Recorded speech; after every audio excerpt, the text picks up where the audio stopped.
All right, so I started whittling on this thing, and I found out whittling doesn't work. So I came back in and I just started cutting out what I thought needed to be cut out, and I'm real close now. I've been cutting on this thing for 2 or 3 days, and it sucks. If I'd have done what I thought I should have done from day one, I'd already have it in, the motor mounts in, and all that.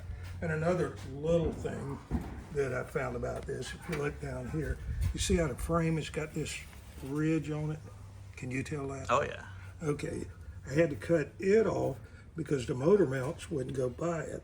Now I'm sure if you have it in the air, you can take the motor mounts loose, put them on the car, but then you got to come in from the top to put them in because these mounts sit at a 45-degree angle. There's a lot of engineering, and I'm no engineer, it's just figuring out where it goes.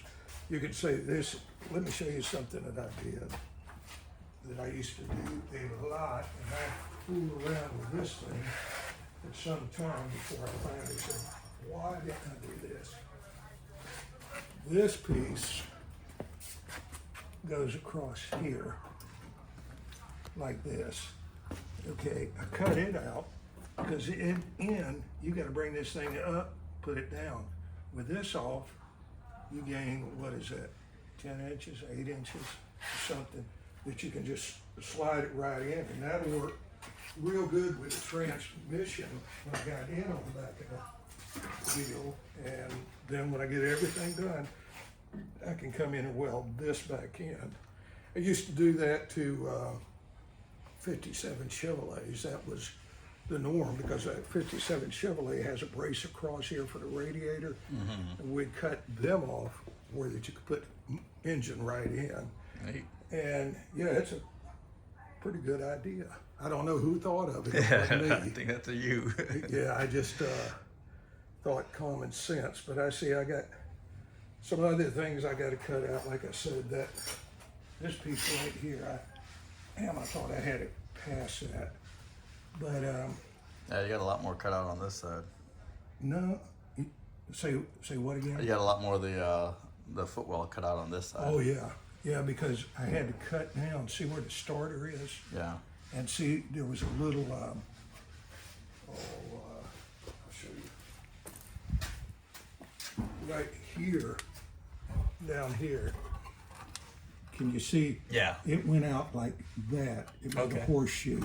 So if you come back here and look, it's still hitting against that horseshoe. I gotta go all the way flat and maybe even just cut it this way and make a square corner here. Yeah. Rather than leaving that. Once I get that done, then everything will go in, I hope. And then I can start putting the transmission. I tried to, I think, which I'm an old man, I want to put a C4 on it, but I can't find a adapter for it. So I called Jegs yesterday, got a real nice guy on there. He looked at Transdap, they didn't have them, and there was somebody else that makes them that didn't have them. So I'm probably stuck putting a 3-speed in that was on this. Now, you being a parts man, over here, come look at this. You can tell me. It's been so long since I did stuff like this. Come around here, Emil.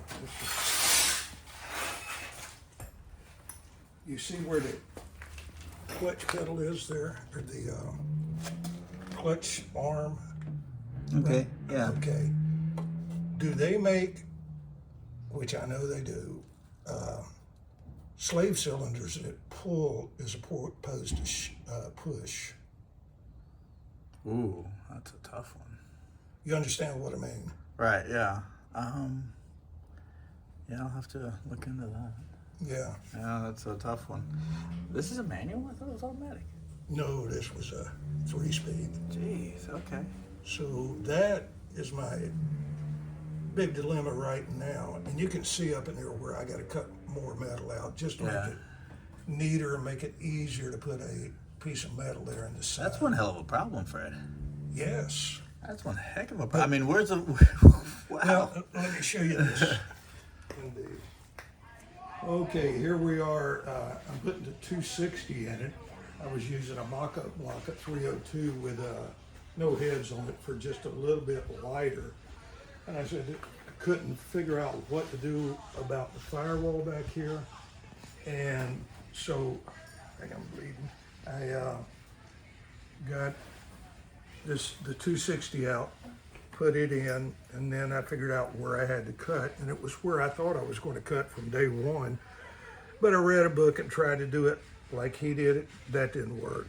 And what I did was cut the whole thing off that comes to right here that holds the heater. And I just whacked it off. Then over here, in order to have room, it seemed much simpler just to come here and come across with a piece of metal because it hits down here where the starter is. So I've cut that out and it gives me a whole lot more room. And I just saw something talking to Emil here. I'm wondering why I can't push it back anymore. And the reason is the valve cover is hitting right here. So I got to cut this back about that far and then, you know, maybe go out to here. I'm not sure on that cutting yet. But once I get it in place, then I'm going to bolt down like a Monte Carlo bar across the back just to add rigidity back into this. I don't know how much structural integrity needs to be back here. What are you gonna do about the where the headers are gonna go? Are they gonna come out the fenders or? Yeah, according to the guy that sells them up in Illinois, I think it is, and pictures of them, they come out and they go right in here. You want to stop that a minute? Let me get another band. Okay, according to this book that I bought, you use the Ford motor mounts, and this is the way the mount goes in. It bolts from the bottom straight up. It sits like that at a 45-degree angle. Well, when you put it in here, come around here, here's the back bolt on this thing, and here's the front bolt. Well, this right here that you bolt to the cradle for the motor mount hits the frame. And I've even cut these things off and it still hits the frame. So you look, it's sitting like that. I don't know how they get it in there. So I agonized with this thing for a while. And finally, what I did, I built this motor mount out of one of the Ford mounts. And I cut this here and laid it back like this where the bolts sticking down like that, and it'll go in when I put the motor in, it'll go in and sit down like that rather than like that. And this is one that I built, and you can see how I cut it across here. I've still got to grind it down and make it pretty, and then cut it across here and bend it up. And that's the way this mount sits. Well, I cut half of the motor mount, the rubber part, right here. I cut it right across there and drilled a hole where the motor mount, where I could put a bolt in it. Then I put glued the steel plate to the bottom of this. So what this will allow me to do is put, this one goes in this way. I can put it in this way. It'll bring the motor up a little bit from, this is where the motor will go. So this will work perfect here. Looks like you'll have plenty of room underneath that hood too. Yes, yeah. And so I'm very pleased with this. I can't wait to get the other one done, which I'll do, but let me show you. Have you tested a radiator in there yet? No, but according to the book, they Yeah. say it goes. Okay. Because, see, this is the steering rack, and it goes down here. You see how much it's got to go over the clear, Right. and it'll come up, and it comes over.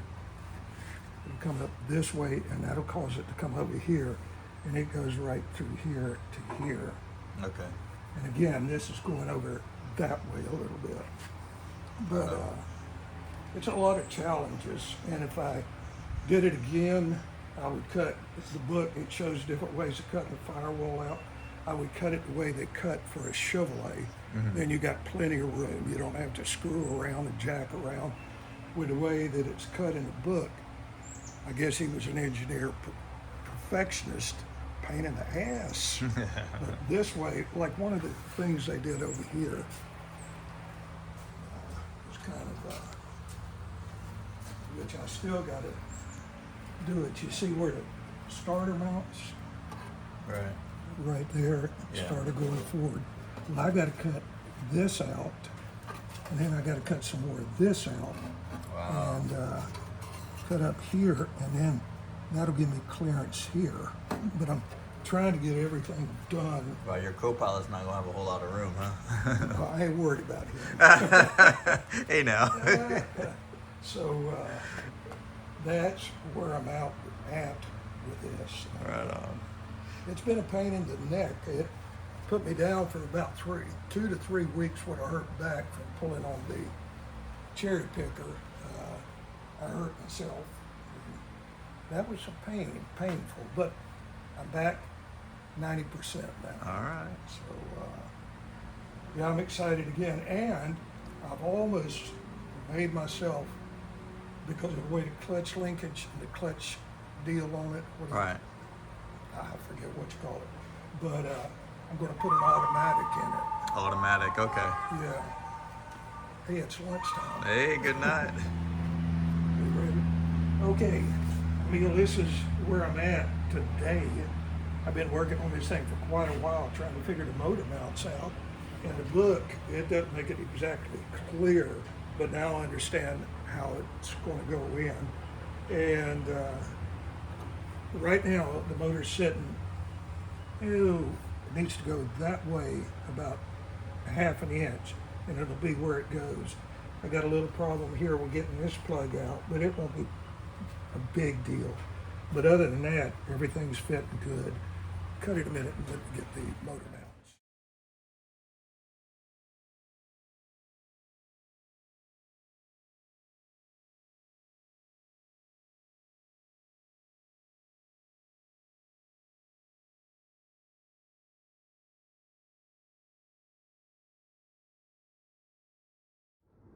Okay, we're back. I've got the motor out of the MG, and I've got motor mounts located. I just got to weld them in now. And this is where it's going to go. There's one here, like this, and there'll be one over here the same way.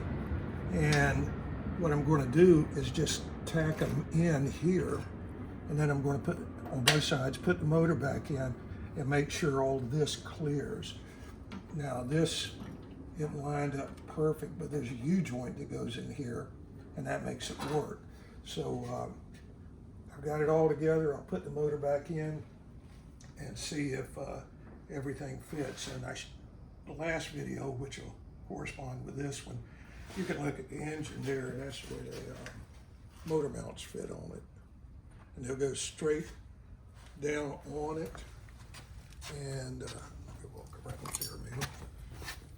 You can see they go, I cut, again, the mounts, and I bent them down, and rather than having to do it at a 45, I can just put it in, bolt through it. Neat. Yeah, and the way I'm going to get where the hole goes, because I had to bolt these together, I'll take this bolt out, and then when I set it in, I'll mark it, and then drill the hole, and it should go right back in. And you use that urethane on that? Yes. Yeah, yes. How fast did it dry? Took a day. Neat. It's Yeah. pretty sturdy though, right? I think so. Yeah. Yeah. Neat. Yeah, window urethane. I got that from a guy that knows everything, and that stuff ain't cheap. It is not. When I saw it, you got to be kidding me. I mean, for a tube that big around, that long, $35. Yeah. I guess it would do one window, Yeah. You know, Do a window. a windshield. But Cool. Neat. that's what's going on here. I'm getting closer and closer every day. This is a big deal to motor mounts. I've been fighting these things for a month, and finally come to this is what I'm going to do.